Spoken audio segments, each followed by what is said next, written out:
esse país é muito sinistro.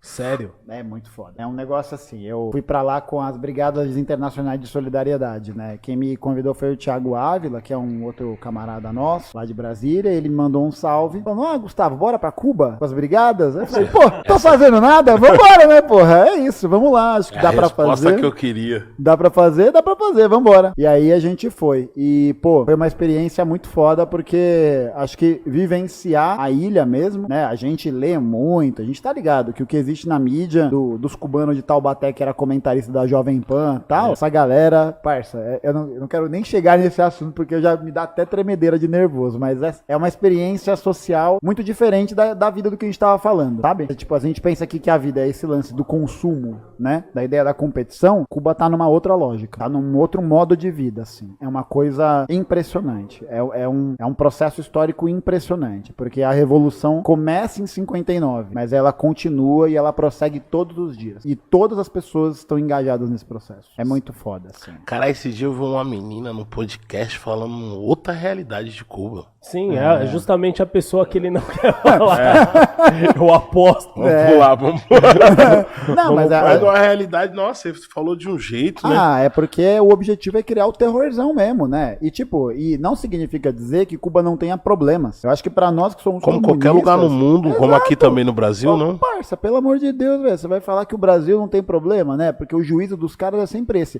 Mas Cuba falta coisa. No Brasil também falta um monte de coisa. Só que a diferença é que Cuba falta coisa por quê? Cuba falta coisa porque tem uma nação terrorista chamada Estados Unidos da América que impõe um bloqueio econômico fudido, que tem uma série de sanções de multas para países que comercializarem com Cuba. Aí Cuba, que é uma ilha de caráter colonial, né? Que foi a vida toda nesse modo de produção colonial de açúcar, tabaco e café, não tem o poderio industrial para poder se desenvolver de forma soberana e autônoma sofrendo um bloqueio. Não tem como. A diferença é que aqui no Brasil falta coisa por quê? Porque as pessoas são pobres.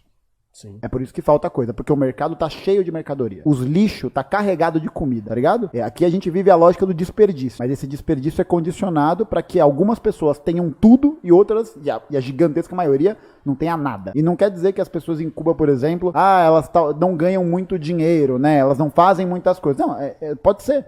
Pode ser que a maioria da população não ganhe muito dinheiro. Só que esse ganhar muito dinheiro tá no campo de outra necessidade, que é, os cubanos têm escola primária, secundária, universitária, universal, gratuita. Eles têm uma saúde de qualidade num complexo gigantesco. Todos eles participam politicamente através dos comitês de defesa da Revolução. O Comitê de Defesa da Revolução foi tipo uma associação que foi criada logo depois da Revolução para engajar as pessoas de Cuba contra as invasões estrangeiras, contra as invasões de mercenários que aconteceram na costa entre 59 e 61. Cuba tem acho que 12 milhões de habitantes, tem 100 mil CDRs, tem 100 mil comitês desse na ilha inteira. É um comitê para cada 100 pessoas. O CDR é a galera que elege delegados localmente e esses delegados vão se elegendo em mais esferas.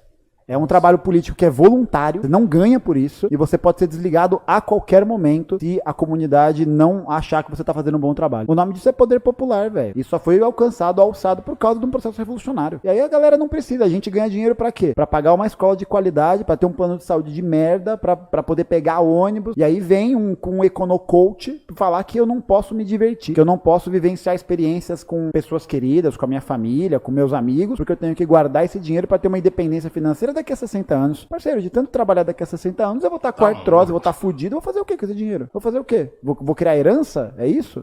Vou perpetuar essa ideia? Quer dizer, isso faz sentido para a cabeça de algumas pessoas. E isso realmente, né, burguesia, para esse povo faz sentido. E eu acho que deveria fazer sentido para eles mesmo. Por quê? Porque eles estão no topo do bolo, né? Porque eles estão olhando o caos. Eles estão olhando a merda e eles, alegria, paz, pagode, tudo pra nós, nada pra eles. Nosso objetivo é fazer com que as pessoas vejam que essa condição é isso, não serve a elas. E objetivamente, não serve a elas.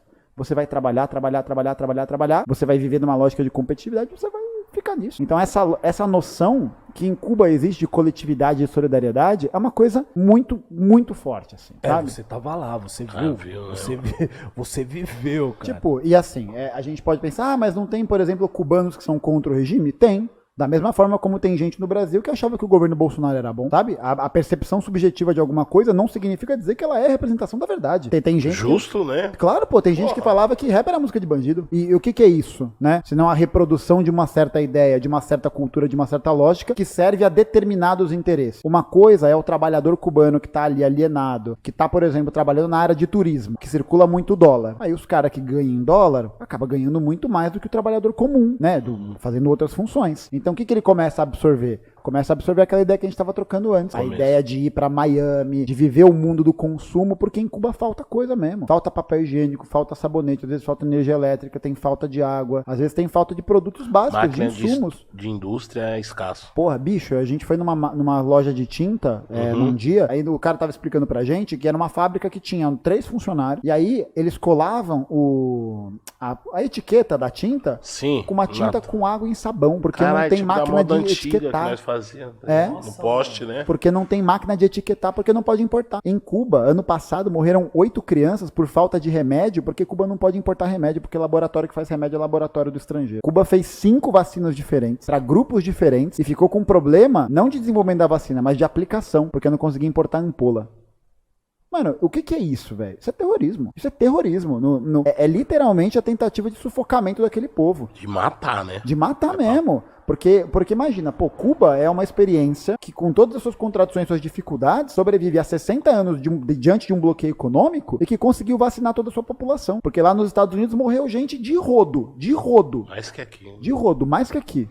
Tá ligado? Aqui já foi um desastre. Lá foi um apocalipse. Por quê? Porque é a lógica do individualismo que perpetua lá, né? Eu não vou tomar vacina. Eu sou contra a vacina. Eu não quero saber. O que é isso? É essa lógica do individualismo que é proveniente, né, dessa forma econômica, dessa forma social que é o capitalismo, elevada à sua 10ª potência de burrice, né? Você fica tão autocentrado, egocentrado, que você para de ver que, pô, a vacinação não é pra te proteger só, é pra proteger todo mundo. O mundo, né? É pra proteger a galera. E aí, mano, a noção de coletividade e solidariedade que eles têm é muito forte. Por quê? Porque eles estão na merda. Eles estão na merda há 60 anos, sofreram diversas tentativas de invasão literal, de mercenário, né? De gente liderada pela CIA. Fidel sofreu mais de 600 atentados. 600 atentados, bicho. Sim. Tá ligado? Loucura. Mano, é uma loucura. Aí você pensa, pô, os caras estão vivendo nesse ritmo. E aí é muito foda porque a forma como os revolucionários, o movimento 26 de julho, que é essa galera que liderou esse processo, fez a leitura, foi uma leitura muito acertada de pensar, pô, a gente precisa construir um senso de coletividade que seja tão forte, tão forte, tão forte, que o povo mate e morra pela revolução. No sentido literal ou metafórico. Então todo mundo se entende como revolucionário. Todo mundo se entende como continuador desse processo, porque eles sabem que esse processo só pode existir coletivamente. Então, quando, por exemplo, o Fulgêncio Batista foge para a República Dominicana, quando os revolucionários estão entrando em Havana, existe uma percepção de que começou a rolar meio que nos meios da mídia ocidental que Cuba estava sofrendo um golpe de Estado, que Cuba estava sofrendo um golpe militar. O que as lideranças do movimento 26 de julho fizeram? Fidel, Raul, Camilo, Che fizeram. Eles pegaram e falaram, ó, galera, a gente vai levar e chamar o povo pra rua porque isso aqui não é um golpe de Estado, isso aqui é uma revolução. É a vontade soberana do povo que tá acontecendo. Não é o movimento 26 de julho que tá se impondo. É o povo cubano que tá se colocando nessa condição. E é isso. E esses comentaristas aí de Cuba, né, que muda de sotaque a cada entrevista, fala que o negócio é tão zoado assim, como é que a parada resiste há 60 anos? Num bloqueio econômico, como que resiste? Pô, é um milagre, velho. Assim, ou o governo cubano é a maior máquina de opressão que o planeta Terra já viu, que espiona, que vigia nesse sentido, ou alguém tá mentindo. Alguém tá dizendo em verdade. O que não quer dizer que Cuba não tenha problemas, tá ligado? Mas a gente tem que ter a honestidade do debate.